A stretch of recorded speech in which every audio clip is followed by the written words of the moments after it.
All right. Kamigawa Neon Dynasty is going to be launching very soon here on Arena, and we are going to go through a limited guide, talk about the mechanics, the colors, and the archetypes to help you win your drafts. First up, we're going to go into the mechanics, and that is going to be Modify, all right? This is going to be in all the colors.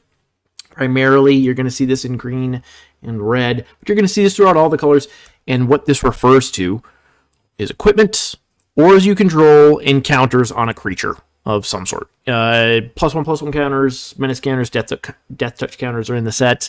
And there's a ton of equipment, ton of auras that are also in the set. So any of that stuff is going to count as something that's been modified. And then there's going to be different cards that affect that. Like modified creatures get haste or what have you. Next up is Reconfigure. This is a cool mechanic on artifact creature equipment. So what this is when you cast the Reconfigure card, it's going to enter as an artifact creature. And then it's going to have a Reconfigure cost, which is essentially an equip cost that transforms it from that artifact creature to an equipment. And then you can put that on a different creature, and that creature now counts as modified. Lastly, we're kind of cheating. This isn't really a mechanic. Tamiyo has completed on it, which is cool. It's Phyrexian mana that's come back, but this is the only place that exists. And what this is, it's just the Phyrexian symbol can be paid with life, so it makes things cheaper. But we do have some returning mechanics, some returning stuff that everybody loves is sagas. The different thing about this is that all these sagas have the same third step, and that is going to be exile the saga, transform it, and return it to battlefield. Or return it to battlefield, then transform. They're all going to come back as creatures. Every color gets these sagas at common, uncommon, and I think rare as well. Next up, every color is also going to get channel. So channel is a great ability. It's analog would be cycling, right? So in this instance, you pay 4 mana, discard the card from your hand, and then you get an effect. So instead of draw a card like you would with cycling, you just get an effect. So they kind of pulled back that mechanic a little bit to allow you to do some different things, and I think it's great. I think channel, like cycling, is just a great limited mechanic.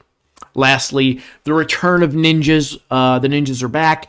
Ninjutsu is when you attack with an unblocked creature. If you have a creature with ninjutsu in your hand, you can return that unblocked creature to your hand, then play the ninjutsu creature tapped and attacking. So ninjas try to get in all sneaky-like, so these are going to primarily revolve around cheap evasive creatures with ETB effects. This is going to be primarily located in blue, black, but you're also going to see some in green, and I think there's even a white card with ninjutsu on it as well.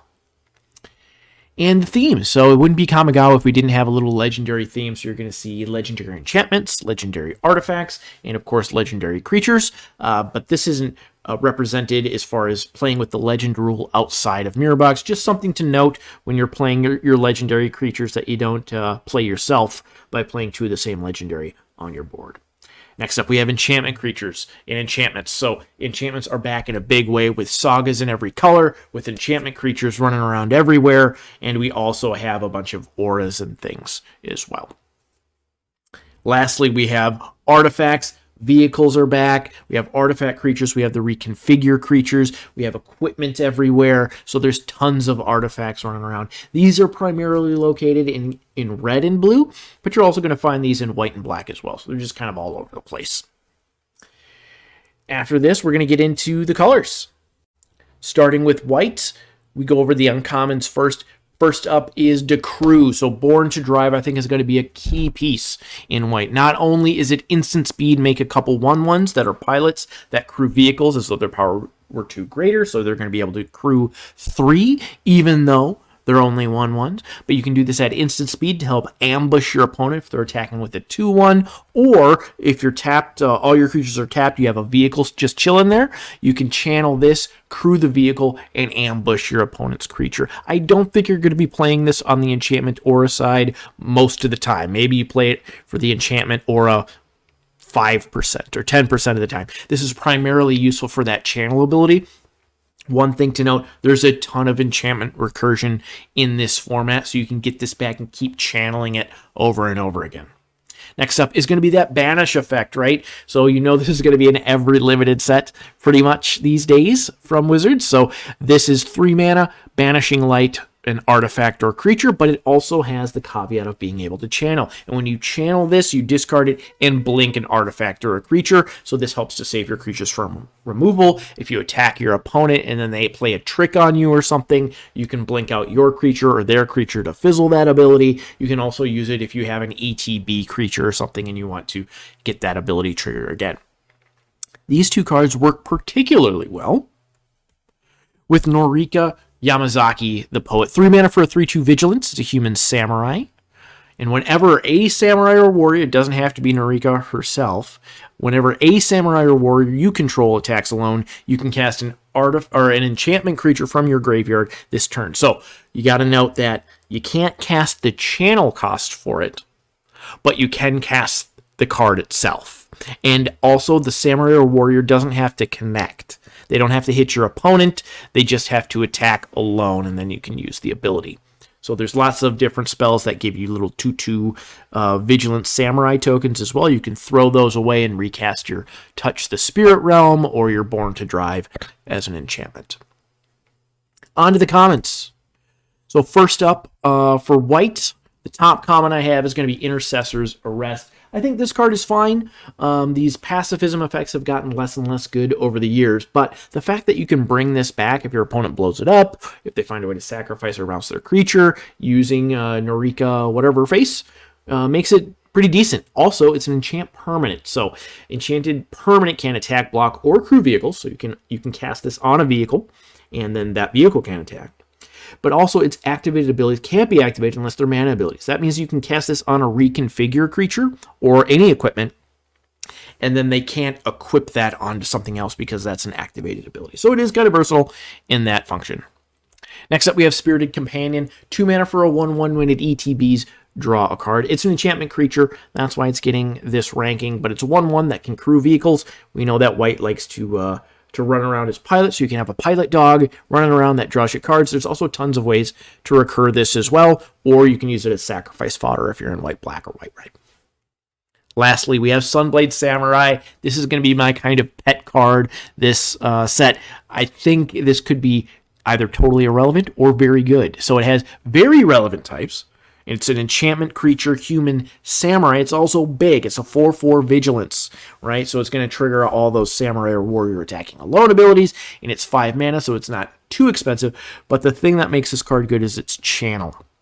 So for 2 mana, you can discard it, search your library for a plains card, put it into your hand, and gain 2 life. So if you're stuck on mana, if your color's screwed, if you have just your blue cards or your white cards in your hand and a couple of islands, you can channel this, go grab your plains, and then you can recur it back when you're ready to play it as a creature. Up next, we're going to have blue. On to blue, we're going to start with a little Sneak Thief Ninja, and that's going to be Prosperous Thief. It's a 3/2 for 3. It looks like she's stealing a koi fish, which is kind of cool. 3/2 for 3 isn't the worst, but it has a cheap ninjutsu cost, which is key. Ninjutsu of 2, and whenever one or more ninja or rogue creatures you control deal combat damage to a player, create a treasure token. So there's going to be a minor treasure theme in this set. There's a few things that make treasure. This is one of them. Treasure, I think, is a very powerful mechanic in Magic that's very underrated, and so I think that this card is going to be strong because of that. There's an artifact theme in blue-red as well, so when artifacts enter the battlefield, you get a bunch of triggers. So I think this card, if you can get this in, and then you can consistently get ninjas in after it, you're just going to make a bunch of treasure, you're going to snowball and get out of control. And here's the another sneaky boy. Acquisition Octopus. Any octopus I usually rate very highly. It's a 3 mana for a 2/2. Whenever it deals damage to a player, draw a card, and it's got a reconfigure of 2. So a cheap reconfigure cost. We know blue's going to get the evasion, so you should be able to draw some extra cards off this as well. It essentially becomes a must-deal-with threat. It's an artifact, so it's got relevant types that's going to matter in the artifact deck. So there's a lot that this card has going for it. And then lastly, a builder on this one might be too expensive, but we'll have to see how fast or slow the format is. A 3/4 flying for 5 isn't bad on its face, but the ability, whenever a non-token artifact ETBs, you can pay 2 to copy that, which is incredibly strong, albeit slow. By the time it's turn 6, if you're casting a 3 mana artifact, maybe that's not the best use of your turn 6, but if you're able to counter that or create a token of that, all of a sudden we're talking something that could be very powerful, right? There's lots of artifact creatures in the set, lots of vehicles that you can copy, just a ton of stuff, ton of cheap artifacts in blue as well. So we'll see how this one plays out, but I think it'll be a good build around, if the format is slow enough. Into the commons. First off, I have Armguard Familiar. I spelled that wrong. I always do that. 2 mana for an artifact creature, reconfigure of 4. It's a 2/1 with Ward 2, and the equipped creature has gets +2/+1 Ward 2. That 2 power is super important. Please note that reconfigure works really bad with ninjutsu, because if you bounce back your equipped creature, it is no longer equipped, and you have to pay another equip cost. But I still think that this card is powerful. Late game, you can equip it onto your evasive blue stuff, and it turns anything into a hard to deal with threat, right? Because it has the Ward 2. Early game, it's a 2/1 that's just going to trade off, and then it has relevant types, being an artifact. So you should be able to get that back out of your graveyard, or you can copy it with your whatever build around. So I think this card has some different applications, and it's versatile, good early, good late. Have a bunch. Can't have too many 2-drops. Next up, Moon Snare Specialist. 4 mana for a 2/2. When it ETBs, you bounce a creature with an ninjutsu of 3. I think this card is going to be best when you can not only ninjutsu this in, but also bounce this back to your hand yourself using other ninjutsu triggers. So giving this flying, evasion, buffing it somehow to allow it to get in over and over again and keep bouncing and tempoing your opponent out. Otherwise, it's a little bit slow. I do think if you're able to get that nutty ninjutsu deck and get a bunch of these things, it's that common. So you should be able to get multiple. This card could be quite strong. Lastly, I have the Modern Age, and this is going to be a saga here for 2 mana. First 2 stages are draw a card, discard a card, and then the last stage is 2/3 flying. And I think it's an evasive creature for very cheap that you're going to be able to bounce back to your hand with an ninjutsu trigger. And then you can cast the saga again, draw a card, discard more cards, keep filtering through your deck. So I think this card has, if you cast it more than once, is going to be quite strong, right? Because you're going to keep getting that effect over and over again. Next up, we're going to have the black cards. First up, for black cards, we have Shrines. This is on its surface, I think this is one of the better Shrines. Because these are all may pay 1. It's a 4 mana 2/2 Death Touch, which isn't good, but it's not the worst. At the beginning of your end step, you may pay 1. When you do, destroy creature with toughness X or less, where X is the number of shrines you control. If you can get one other shrine on the battlefield, this card can take over a game, right? Killing all of your opponent's X2s every single turn is ridiculous, right? So if you're in a dedicated shrine deck and you do the thing, of course, it's going to be completely bananas, but I do think even at this being the only shrine you have in play, there's some applications to kill your opponent's 2/1s or 1/1 tokens and keep doing that over and over again. Next up, we have a reprint of Skullport Merchant from AFR, and I believe that was, well, it's not an actual reprint, but it's pretty close. I believe that was one of the best cards in Adventures of Forgotten Realms. This is 1 mana for a 1/2. Tap 2, sack an artifact or a creature, draw a card. Incredibly powerful in the red-black artifact sacrifice deck, but also just in any black deck, right? Being able to sacrifice an artifact or a creature in response to removal and get value off of it is hugely powerful. It's an enchantment creature, so it has types. It's also very cheap. It's 1 mana. So you're not investing a whole lot, and your opponent has to deal with this, or you're going to get way too much value off of it. Last up, we have your typical black uncommon chase removal spell. It's 4 mana, instant speed, blow up a creature or planeswalker, but you can make this very cheap. Cost 1 less to cast if you control an artifact, and 1 less to cast if you control an enchantment. So it could be as cheap as 2 mana, which is quite efficient, quite strong, and add instant speed. Into the commons, first off, I have Lethal Exploit. There's a couple black removal spells here, but I put this one first, and there's a reason why. It's instant speed in a set with ninjutsu, where you're not going to want that creature, that ninja creature that speeds in to hit you. This is very good. It's 2 mana. Target creature gets -2/-2 until end of turn. Lots of ninjas have lower toughness, so it should be able to kill most of them. It gets an additional -1/-1 until end of turn for each modified creature you controlled as you cast the spell. So odds are you're going to have 1 or 2 modified creatures as well, which makes this pretty much kill just about anything. The advantage of doing this after ninjutsu. So when you ninjutsu a creature and you bounce back the unblocked attacking creature, you wait for your opponent to do that. When the ninja hits the battlefield, you kill the ninja, and they bounce their own creature back to their hand. So it's a huge tempo loss blowout for your opponent. So that's why I'm going to put this card as the best black common. Next up, we have the other kill spell. This is Twisted Embrace, 4 mana for an enchantment aura. Enchant artifact or creature you control. When it ETBs, destroy target creature or planeswalker an opponent controls, and as long as enchanted permanent is a creature gets +1/+1. So this modifies one of your creatures, and then it kills an opposing creature or planeswalker. Just super strong, relevant within synergies, relevant types as an enchantment aura, so it's good for recursion, good for the white-black artifacts and enchantments deck. Just very strong at modifying your creatures, of course, as well. Lastly, we have another saga. Okiba Reckoner Raid, 1 black mana, it's super cheap, drains your opponent for 1 per turn for the first 2 turns, and then it flips into a 2/2 menace creature and gives vehicles you control menace. So I thought this would also be good with ninjutsu, these cheap sagas. If you can get this in once, ninja a creature in, bounce this back to your hand, cast the saga again, just for a single black mana, and then you drain your opponent for 2 more. So I think if you're able to bounce this back to your hand, it's quite strong. Also, 2/2 menace is relevant. It's going to trade for something, right? It's going to be an annoying thorn in your opponent's side, and it's really cheap. Your opportunity cost is not high. It's also draining for 2, so I think that card is quite good. Next up, we have red. First, I have Value Town. This is going to be Twin Shot Sniper, my pick for the best uncommon, maybe, in the set. 4 mana, 2/3 reach. It's an artifact creature. Again, we're going to be saying this over and over again. Relevant types. When it ETBs, deals 2 damage to any target. So it's a reach 2/3, and it kills one of their smaller creatures. It's an automatic 2-for-1 for 4 mana. It also has, but wait, there's more. 2 mana channel ability. Deals 2 damage to any target. So you can channel it, recur it, cast it, just do all of the things to keep using that ETB effect. You can try to blink it. There's tons of applications with this card, and it's very strong.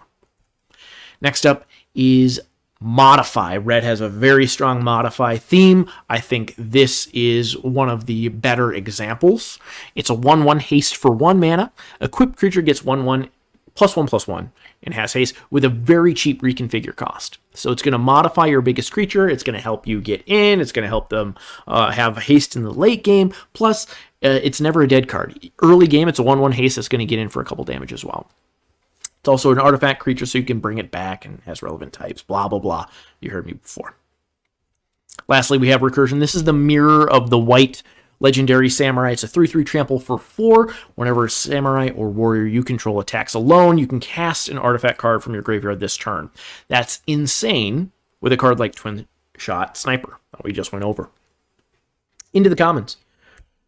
You might have guessed, it's going to be a red direct damage spell. Kami's Flare, 2 mana, instant speed.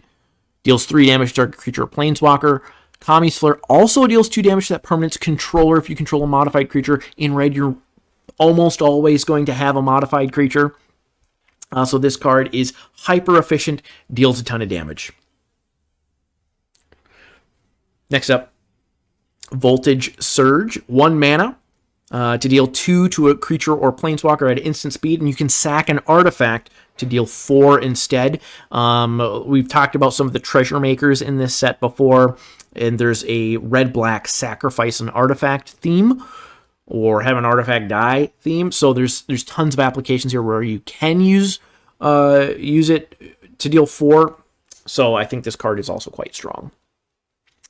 Lastly, I had trouble with this. There were a few different options I was kind of going over, but I think this card is great in multiples especially. You can get like a critical mass of this. It's 2/1 for 2. It's an enchantment creature and a warrior, so lots of types here, and it's already not on a terrible rate, right? It's common. Whenever a non-token modified creature you control dies, create a 1/1 spirit token creature. So you can equip your rabbit battery, your Energizer Bunny to a creature, run it in, have it trade for something, and get a 1/1. If you have multiple of these out, you get multiple 1/1s. It also triggers off of itself dying. So if you, at the very worst, when this trades, if it's modified, you get a 1/1 colorless creature spirit. So I think that is hyper efficient.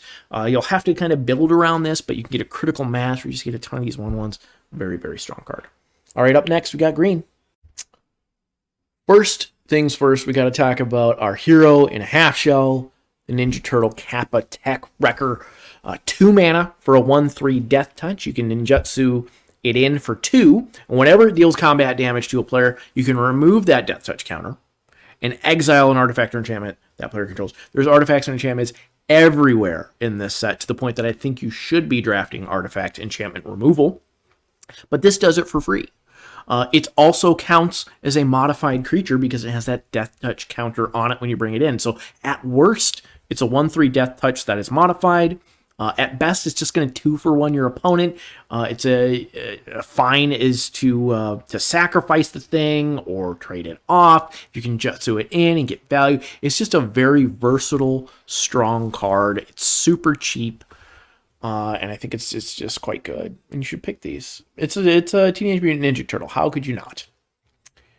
Next up, we have a very versatile card. You'll see this when we go through the different deck archetypes, but it pops up everywhere. This is just a very strong early game or late game card. We talked about Channel, and Channel is great as a mechanic because it makes your cards good at different stages of the game. So when this ETBs, it's just a 2 mana do nothing enchantment, right? If you cast this on turn 2, it's going to be very good for you because every time you get a land, you get a 1/1 counter, and it modifies all your creatures for you. But if you draw this on turn 10 and you don't have any land in your hand, well, maybe it's not very good. But the channel cost is what saves it. And that's going to be 2 green and X. Discard this, put X 1/1 counters on target land you control, and it becomes a big monster modified land. You can also do that and then recur the enchantment and then cast the channel again. So there's just a lot of different applications for Roaring Earth, and I think it's really strong. Up next, we have our pure value Big Deer Spirit in green. 5 mana for a 4/4 reach. When it ETBs, you go to the top 5 cards of your library. You can reveal a creature or enchantment card from them, put it into your hand. If you don't find them, you gain 4 life. So no matter what, you're getting your value. A 4/4 reach that gains you 4 for 5 mana is good. A 4/4 reach for 5 mana that draws you a action, creature or enchantment, is great. So no matter what, you're getting a good card. It doesn't have types, but there are still ways to get creatures back from the yard and stuff like that. So this is a good one to recur. Into the commons. First off, we got Jukai Preserver. I'm going to speculate and say this card is going to be incredible. I don't think it's going to be the best common in the set, but it's going to be very strong. 3/3 for 4. It's an enchantment creature. When it ETBs, you put a counter on a creature you control. So it's going to modify a creature, whatever one you want. It can also put the counter on itself. The other side of it is channel, discard it, put a 1/1 counter on each of up to 2 target creatures you control. So you can channel it, recur it, because it has types. You can modify multiple creatures with it. It's just a very versatile, strong card. It is a 4-drop. So you don't want too many, but I think with that channel cost in there and the versatility of this card, you'd easily play 3 of these. Next up, Master's Rebuke. You know, every limited set, green's going to get its fight or bite spell. This is going to be the bite spell here. I think instant speed removal is good because of ninjutsu. It's higher valued because of the blow-up potential it has if your opponent tries to cheat in a ninja. So it's 2 mana for an instant speed. Creature you control deals damage equal to its power to target creature or planeswalker you don't control. Please be aware of the blow-up potential if your opponent has instant speed removal themselves, though. Last up, I have Greater Tanuki. I'm a sucker for Tanukis. I believe they're supposed to be like foxes, though, aren't they? Anyway, 6 mana for a 6/5 trample, not great. even though it's got relevant types. It's an enchantment creature, but the channel is what makes this card so versatile and so good. For 3 mana, you can discard it and then ramp out a land. So it can help you splash, help you fix, help you hit your land drops. It can ramp you into your more powerful spells. The green-blue deck wants to cast a lot of expensive spells, so I think this card's going to be a key component of that. And then late game, if you draw it, you just got a big monster that your opponent has to deal with. All right, up next, the colorless stuff. There's a lot of colorless cards in this set. It's an artifact-themed set, so you're going to see a ton of them. First up, there's a heavy vehicle theme here, and there's a lot of good ones. I chose high-speed hoverbike to kind of show off what they're doing with vehicles in this set. This is a cheap, evasive threat. When it ATBs, it taps a creature. It has a very cheap crew cost, and it's flash and flying. So you can use this to ambush. You can use this to shut off an opponent attack. You can even use this to help ninjutsu something in. So you cast this at the end of your opponent's turn, tap their blocker down, crew this up, swing with it, ninjutsu your ninja in, bounce this hover bike back to your hand, and do it all over again. Mana intensive, seems fiddly, but that situation's going to come up. Just a versatile card. Next up, equipment. I like Ninja's Kunai because this gives direct damage to colors that normally wouldn't. This is an equipment for 1 mana with an equip cost of 1, so very cheap. And an equipped creature has 1 tap, sack it, the kunai, to deal 3 damage to any target. There's lots of recursion that we've talked about for artifacts, for enchantments, so you can get this card back, maybe do it multiple times. And the fact that it can go face is super relevant. And it's at common, so you can get multiple of these. Equipping this modifies your creature, so you don't have to sack it if you've got modified triggers. So I think this card, again, is quite versatile. Gives you an effect that you normally wouldn't have. Another neat thing you can do with this, if your opponent attacks with 2 creatures, you block one of them, your equipped creature has the kunai on it, they take their other creature you weren't able to block, they ninjutsu in a ninja, you can sack your creature, blow up the ninja, or sack the kunai, blow up the ninja, and you have ways to save yourself some damage there too. So there's lots of different applications we'll have to figure out with this one. But there's a lot of equipment in this set. Lastly is the fixing. This is going to be your Evolving Wilds substitute here. It's not quite as good, but when it ETBs, you choose a color and it adds mana of the chosen color. I think this is going to be relevant if you're trying to build that Shrines deck. I think splashing isn't going to be great. It's usually not a great limited strategy, but there are some decent cards, I think, in green that can help you splash if you're looking to play like a green, blue, black ninja deck, or if you're trying to play that Shrines deck. All right, in the draft, then we're going to get into the archetypes here. I think artifact enchantment removal is going to be playable in your main deck. It's not just going to be a sideboard consideration because there's so many enchantment creatures, there's so many artifact creatures and equipment and vehicles and sagas that you're going to want some way to deal with that, and you're going to find targets for this stuff. So I think cards like Fade into Antiquity are going to be main deckable. There's enchantment removal in white, there's artifact removal in white, and there is artifact removal in red as well. There's also instant speed enchantment sacrifice cards in black. So every color other than blue is really going to have access to either artifact or enchantment removal. Next up, Modify synergy. You're going to be able to find that everywhere in the set. It's not just localized in red and green. So even artifacts like Ecologist Terrarium, which is going to help you fix your land drops, help you splash, or whatever you got to do, is also going to add modified counters. And then you can recur this stuff. The recursion in this set, I think, is very strong. Last up, we have channel recursion. So keeping in mind to get your value from channel cards, like Ironhoof Boar, which I don't think is a great card, but it is a combat trick. Combat tricks are going to be better in decks with ninjutsu in the set, because your opponent's always going to be worried if they don't block, are you going to ninja in a creature, right? So I think cards like Ironhoof Boar might go up in value, or tricks might go up a little bit in value, and then you can always get them back with those strong recursion for artifacts and enchantments in the set. All right, next up, we'll go over the colors in the rankings, and then we'll get into the archetypes. All right, best color in the set, just from a glance here and looking at the cards, I'm going to say red is a good choice to start. Great removal, instant speed, strong artifact and modify synergies, good creatures. I think this card's got it all. Next up, green, really good recursion and channel synergies, good modify synergies, very strong creatures at common, good build arounds. So I think green and red, especially when paired together, are going to be quite strong. It's my pick for the strongest deck in the format. It's going to be that modified deck. Next up, we have black. Again, good artifact and sacrifice synergies, strong recursion, good removal, good enchantment synergies as well. So I think black and red are also going to be very, very strong. I think when the black-red artifact deck comes together, it's going to be unstoppable. Next up, we have blue. It has a deep roster of commons, but I'm just not convinced on ninjutsu yet.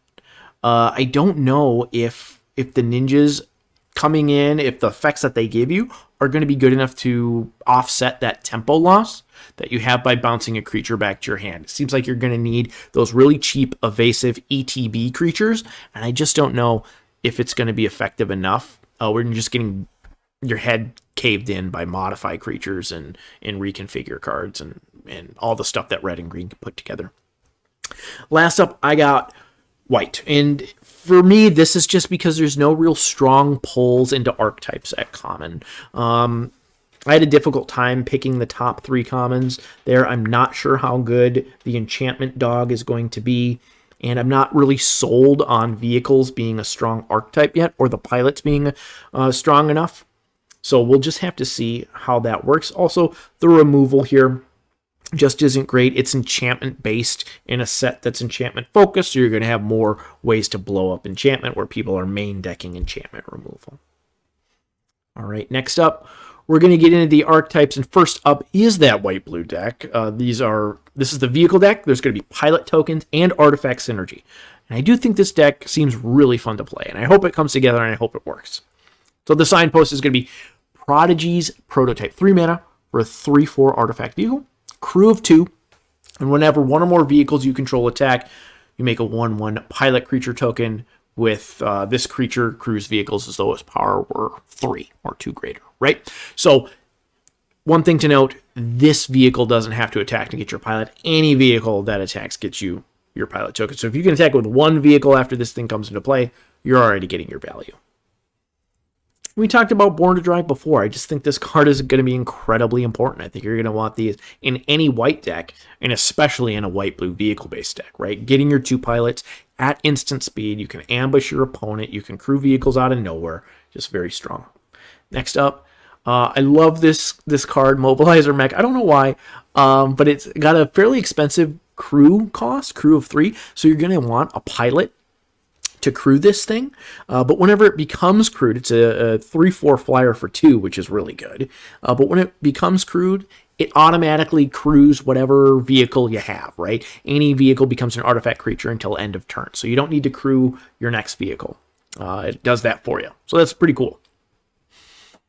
Into the synergy pieces. So I think Imperial Recovery Unit is just a good card. And we talked about recursion a lot, right?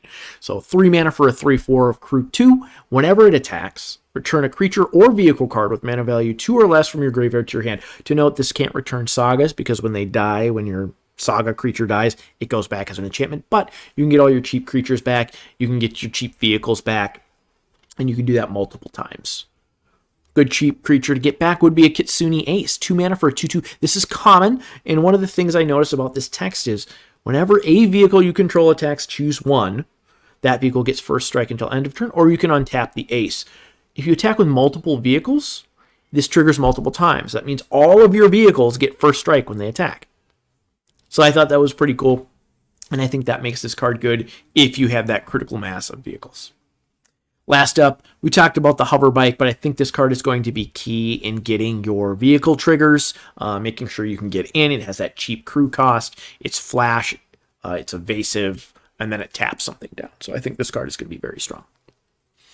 Up next, artifact and enchantment. This is going to be the white-black deck.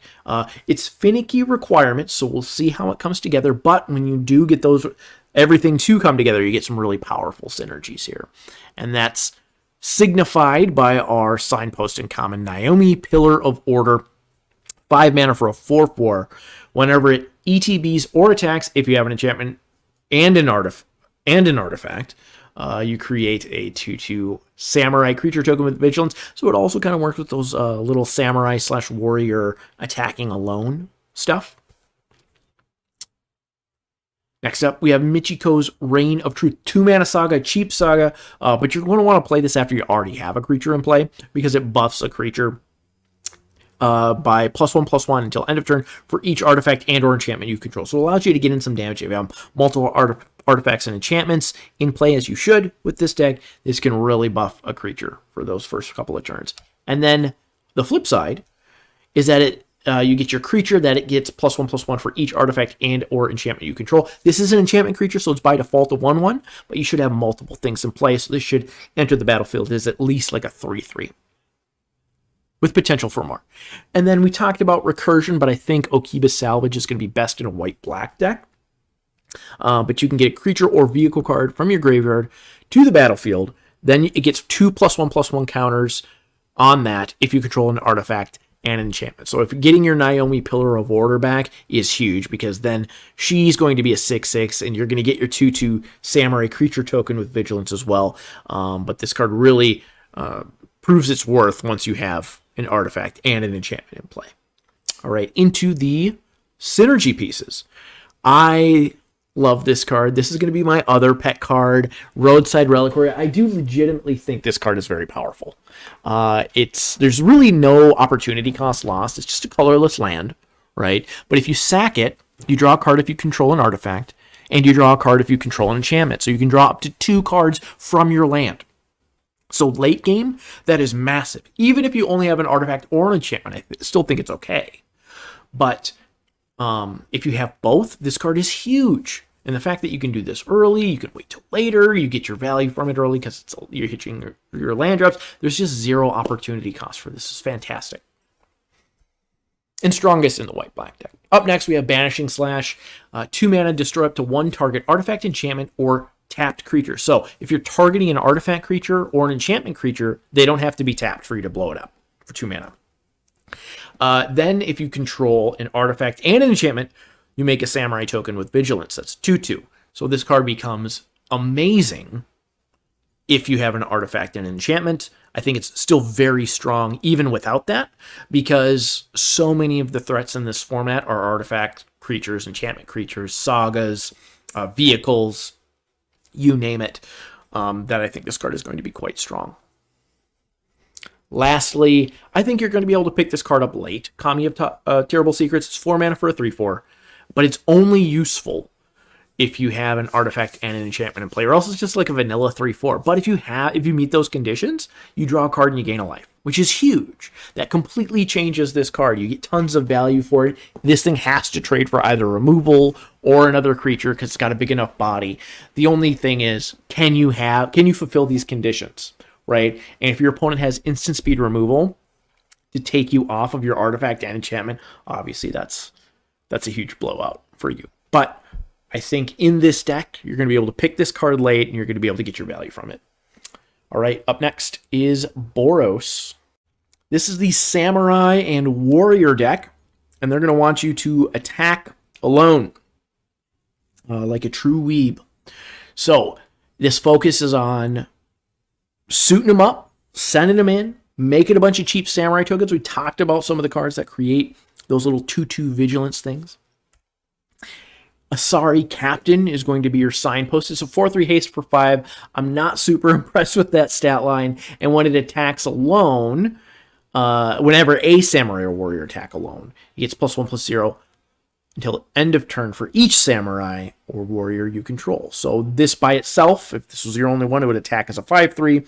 But if you had one of your little 2/2 tokens in play, you could play this, attack with your 2/2 token, and that token would be a 4/2 at bare minimum. So I think this card has the potential to snowball, especially if you have a way to give your creatures trample.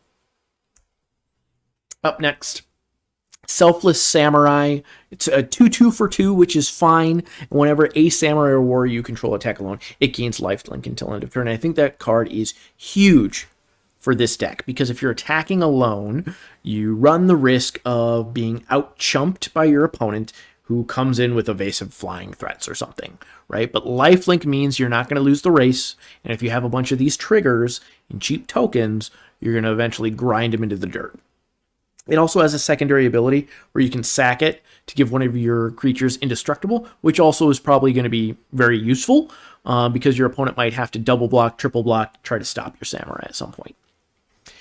Last up for the signposts, Tempered in Solitude. One thing to note with this, it doesn't care about samurais or warriors, only that you're attacking alone. So when you do that, you exile the top card of your library and you can play that card this turn. It's 2 mana as an enchantment. And it's very strong, right? This every time you attack alone, not only do you trigger all your samurais and warriors abilities, but you also get to draw cards. And who doesn't love drawing cards? So I think this card is going to be key as well. The synergy pieces, I think Ancestral Katana is going to be huge for these decks because you're going to be attacking with 2/2s a lot, and you got to make sure that they're not getting blanked by your opponent, right? If your opponent has a 3/4 or something, you're going to want to be able to trade with that or make it so your opponent doesn't want to block. And so Ancestral Katana does that. It's useless, I think, outside of the Samurai Warrior deck because the equip cost is 3, which isn't good. But if you attack alone, you can pay 1 to attach it to your Samurai. Next up, Imperial Oath. Again, this is a card that you can pick last, and I think you're the only one that's going to want it. But creating 3 2/2 Samurai tokens with Vigilance and scrying 3 to get rid of your lands because you're going to be on 6 mana when you cast this spell could be okay as a one-off if you have a bunch of the other stuff that's going to enable those 2/2 tokens to really get in and get a bunch of triggers. Last up, any way to make a cheap Samurai we're into, right? So 1 mana for this artifact when it ETBs or leaves the battlefield. You can exile top card of your library and play that card, so you get some card advantage there. And then pay 3, sack it to make a little token. There's also, as we talked about, those recursive abilities here. So you can get this card back and make more samurai. All right, up next, white-green enchantments. So this is going to focus on sagas, enchantment creature, and again, that recursion. The signpost for this is just a very efficient creature. A 2/2 lifelinker for 2 is just good. It has relevant types. It's an enchantment creature, and then it also has the ability enchantment spells you cast cost 1 less to cast. So this means sagas, auras, and enchantment creatures all cost 1 less. One of those is going to be Skyblessed Samurai. So this card, again, you're going to be able to pick this up late, I think, because a 4/4 flyer for 7 is not good. But in this deck, you're going to have 3 or 4 enchantments out, and if you have 3 enchantments out, this card becomes very good, because then it's going to cost 4 mana for a 4/4 flyer, which is very, very efficient and very strong, and it's a must-deal with threat. And then, again, the relevant types, it's an enchantment creature, so you can get it back from the yard. It's also a samurai, so you kind of double up there, so you might have some other white cards that care about attacking alone. So this card is going to be able to trigger that in an evasive way, which is really good. Last up, Generous Visitor. My vote for the best / creepiest art in the set. That thing is just evil. It's a 1/1 for 1. Whenever you cast an enchantment spell, you put a 1/1 counter on target creature. So this modifies your creatures as well, which is super strong. It does not have relevant types, but you should have a ton of enchantments in this deck, so it should be triggering itself over and over again. And that's just good times for you. You'll also, if you're in green, you're going to have some modify stuff that matters.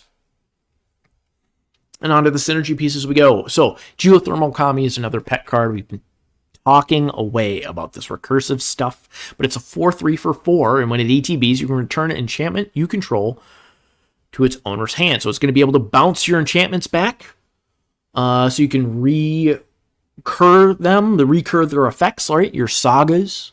And if you do, you gain 3 life. So you can recur tons of stuff. You can bounce your pacify effects back, your banish effects back if you have a better target. There's just tons of stuff you can do. A lot of those, you can bounce your little 2 mana draw card dog back at your hand, so you can re-trigger that. So there's lots of different effects for that.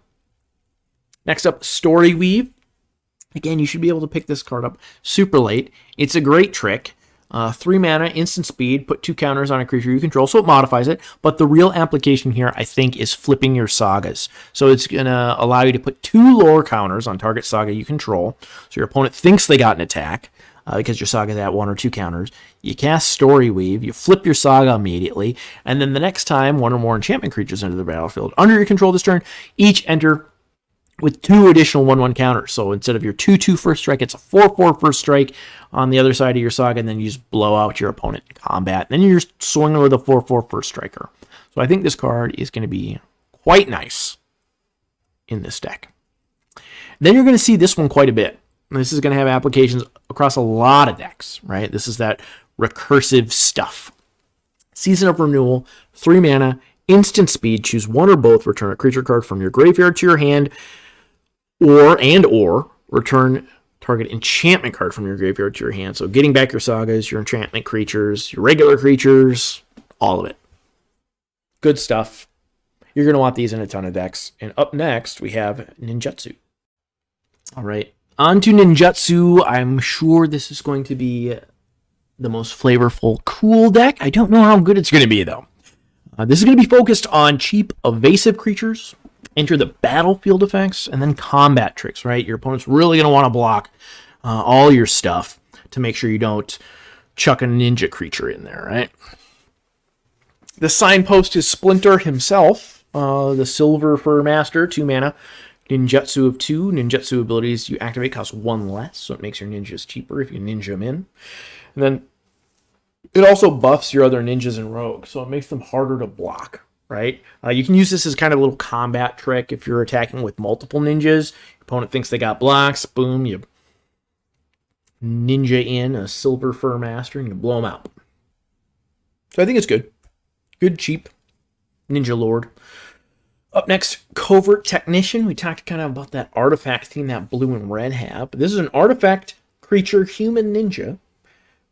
It's a 3 mana 2/4 with an ninjutsu of 2. So it's good on stats, right? And when you ninja it in, you may put an artifact card with mana value less than or equal to the damage it deals from your hand into the battlefield. So if you have an artifact in your hand that's 2 or less, you can just toss it right onto the battlefield. So that's also quite strong.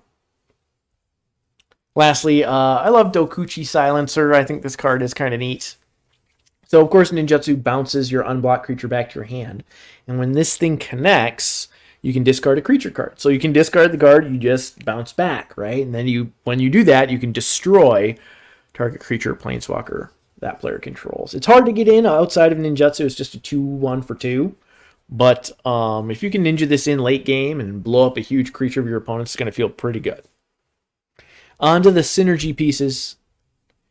Kami of Restless Shadows. Now, I wouldn't recommend putting very expensive ETB creatures into these decks, but in this case, I thought it was relevant. And also, you're going to be able to pick this up late. I am at 90% sure, or you should be able to. Because it's a 5 mana 3/3, and its real value is returning a ninja or rogue from your graveyard to your hand. It's that Gravedigger effect.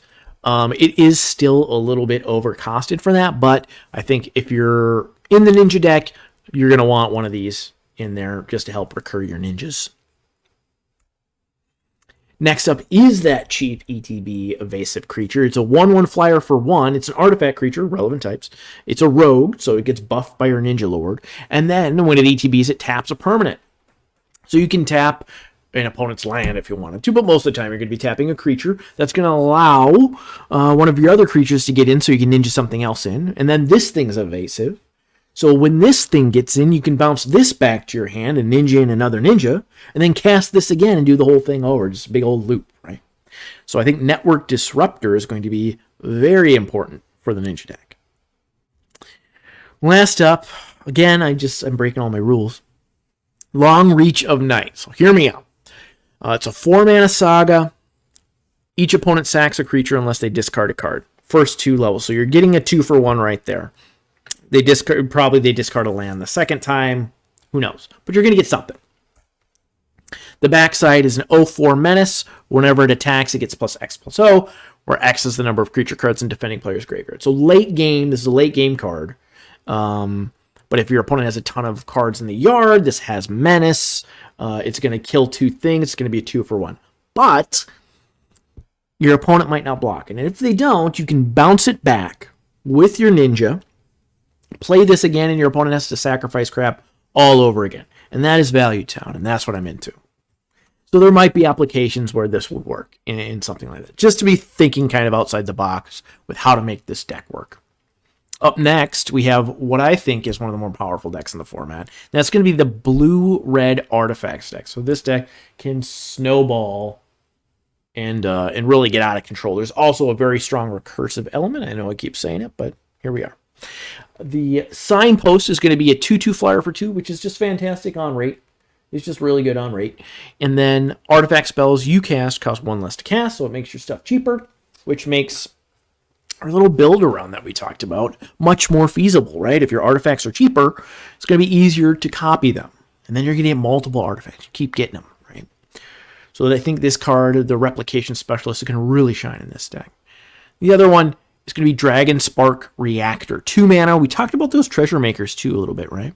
So whenever Dragon Spark Reactor or another artifact enters the battlefield under your control, not that you cast an artifact spell, but anytime one ETBs, you get a charge counter on it, and then you can sack the reactor. Deals damage equal to the number of charge counters on it to target player, and that much damage to up to 1 target creature. So you can you blow up your opponent's creature, and then you hit him in the face. And then if you can get this back and start doing loops, or you can put a ton of artifacts into play, it becomes a real clock and a real threat, right? This thing can get 8 counters. You can get 7 counters on it and just really nug your opponent out and direct damage them down. Some of the synergy pieces that I wanted to talk about. Reality Heist. I think this is when we talk about synergy pieces, talking about cards that are much better in your deck than in other decks, right? So I don't think this is going to be a very high pick. It's 7 mana for an instant speed spell. Costs 1 less to cast for each artifact you control. If you don't have a critical mass of artifacts, this does nothing. Because you look in the top 7, you grab 2 artifacts, put them into your hand. So if you can make this thing cost 3 mana, because it doesn't care if you have treasure tokens in play, right? It doesn't need to be non-token artifacts. But if you can make this thing cost 3 mana, you can go grab 2 cards with it at instant speed. Spells, action, that's very good.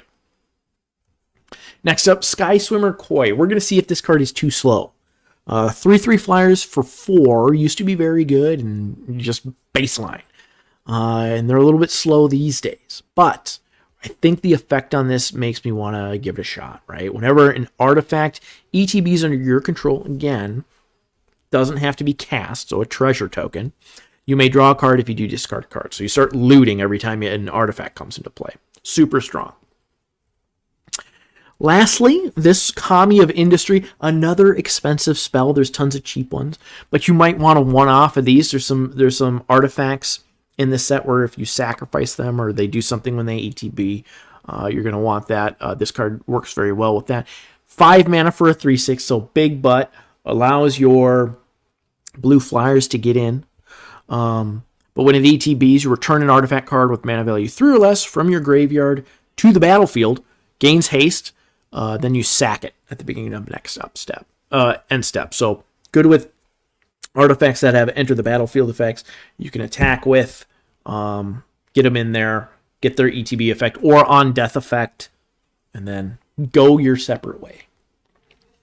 Up next, the Channel deck. So this is about that recursion again. Channeling stuff, recurring it. I think it's very versatile early and late.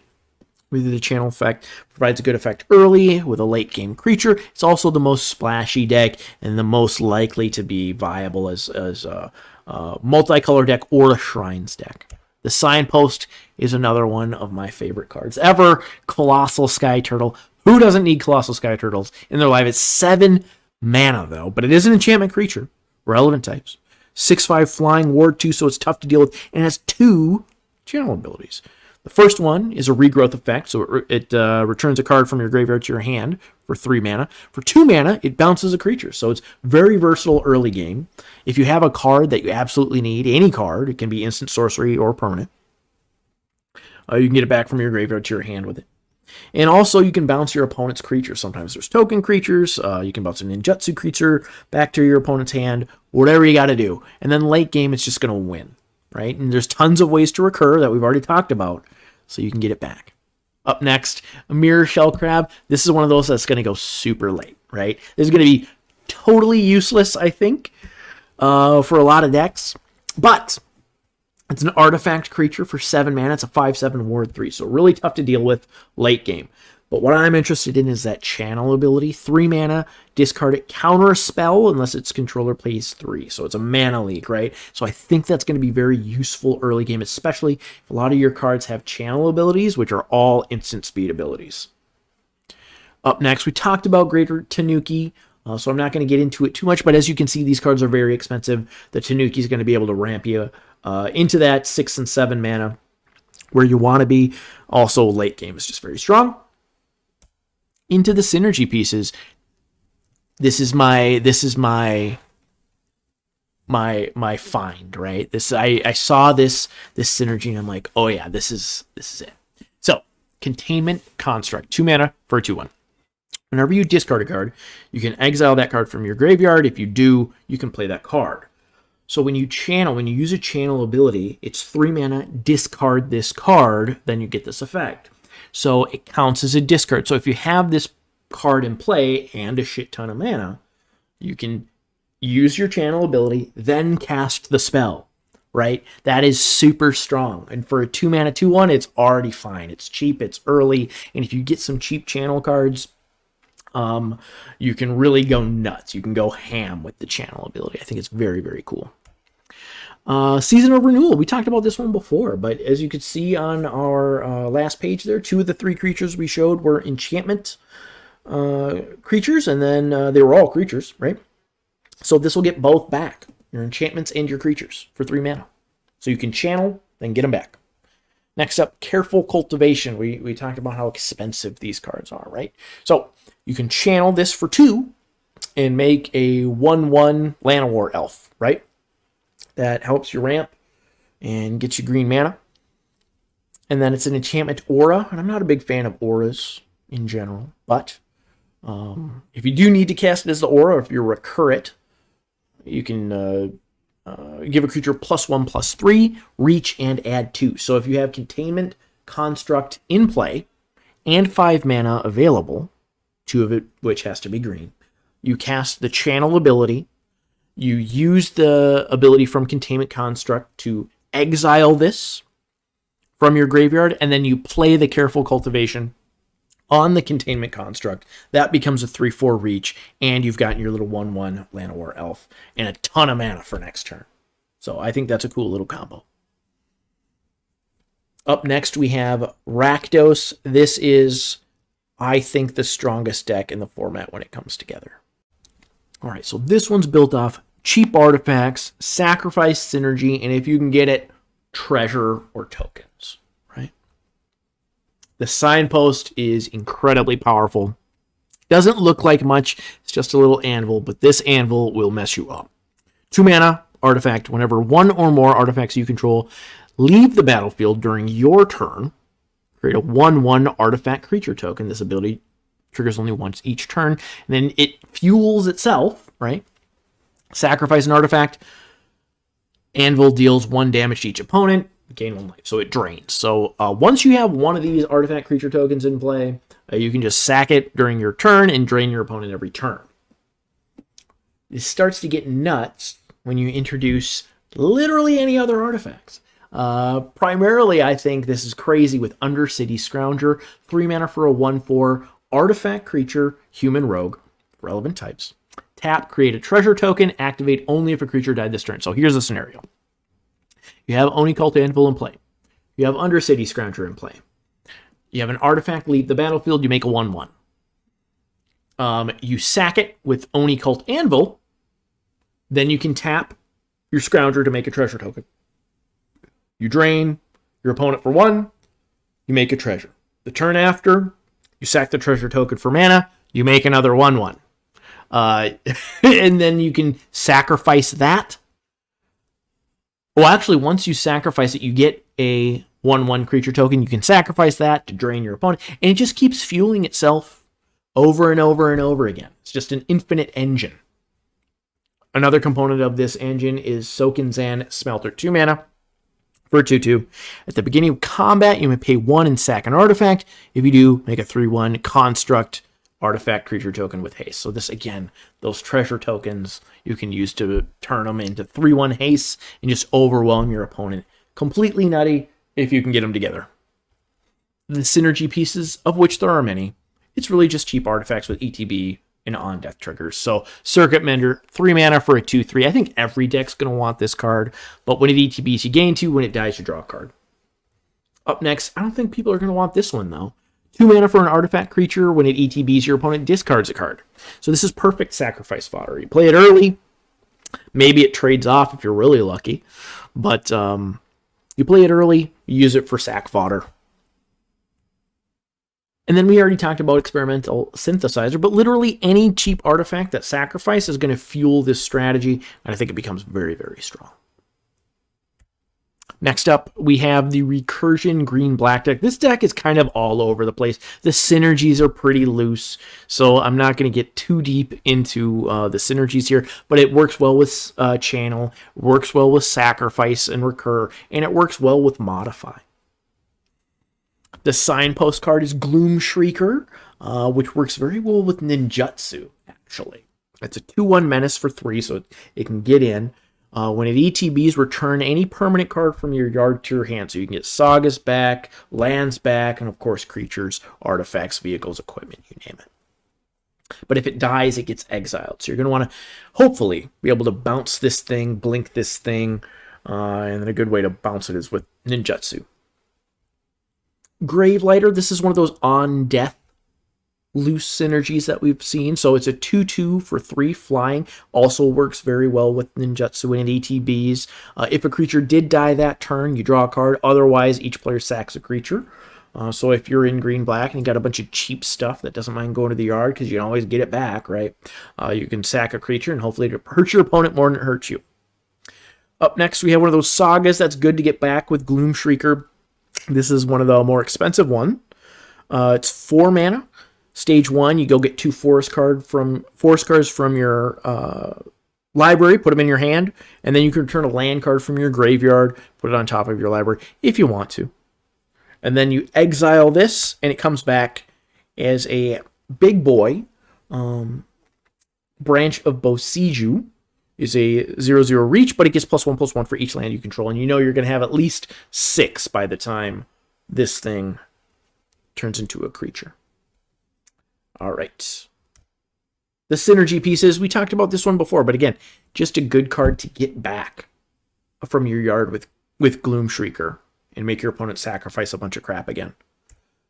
Unforgiving one. This is part of that modify strategy that's also loosely represented in black, but really has a good effect here in green-black. So it's a 2/3 menace for 3. When it attacks, return a creature card or an enchantment creature card with mana value X or less from your graveyard to the battlefield, where X is the number of modified creatures you control. So it has menace, so it gets in. It's a 2/3 for 3, so it's not bad on its face. And if you have 3 modified creatures, getting back a 3-drop every time this thing attacks is awesome, right? And the fact that you're in green-black means you can buff this, modify it, put equipment on it, make it hard to block, hard to deal with. So I think it's very strong. Last up, we talked about Roaring Earth before, but again, anytime you're recurring stuff, this card becomes very good because you can channel it to get a huge land, or you can just play this on turn 2 and modify all your stuff. All right, last up is, I think, kind of the signpost deck of the format, is the modified deck. I think this is up there with red-black as the strongest deck. It has tons of support across all the colors. Really, you're going to value any equipment, auras, counters, and reconfigure cards that you can get your hands on because they're all going to synergize very well. The signpost uncommon is going to be Invigorating Hot Spring, 3 mana for an enchantment. When it ETBs, it has 4 +1/+1 counters on it. Modified creatures you control have haste, which is quite strong. Remove a counter from it, put a counter on a creature you control, activate as a sorcerer once each turn. So it gets 4 creatures you control, modify, and haste, which is really good. Rabbit Battery we talked about. Just any cheap way to modify your stuff is going to be huge. The reconfigure cost is super cheap. It's going to help your creatures get in. It gives them haste. Just a fantastic card. Up next is that green ninjutsu theme. It's a minor theme, but this card is especially good in the modified deck. If you can ninjutsu this thing in, whenever it deals combat damage to a player, it puts a counter on a creature that didn't have a counter before. So it can put that counter on itself as well, right? It can make itself a 3/2 for 2. But most of the time, you're going to be putting this on your reconfigure card, other creatures, what have you, to help them be modified. On to the synergy piece. All right. This is one of the more expensive sagas, but I do like this one in this deck specifically. So 5 mana for this saga. The first 2 stages, you get a counter, so you get to modify a couple of creatures. And on the backside, you get a 5/5 Vigilance Haste, a big boy. And then, of course, as we know, there's always the enchantment recursion that we've seen in green that you can use. And an artifact here. I love this card. I love this little dude. Tawashi Guidebot, 4 mana for a 2/1. When it ETBs, put a counter on a creature you control. So it modifies one creature, can modify itself. Become a 3/2. Tap 4, draw a card, costs 1 less to activate for each modified creature you control. So because we know it modifies itself, it's going to be tap 3 and this to draw a card. If you're able to make this cost 2 or less mana, this card becomes very good, right? This card becomes very strong.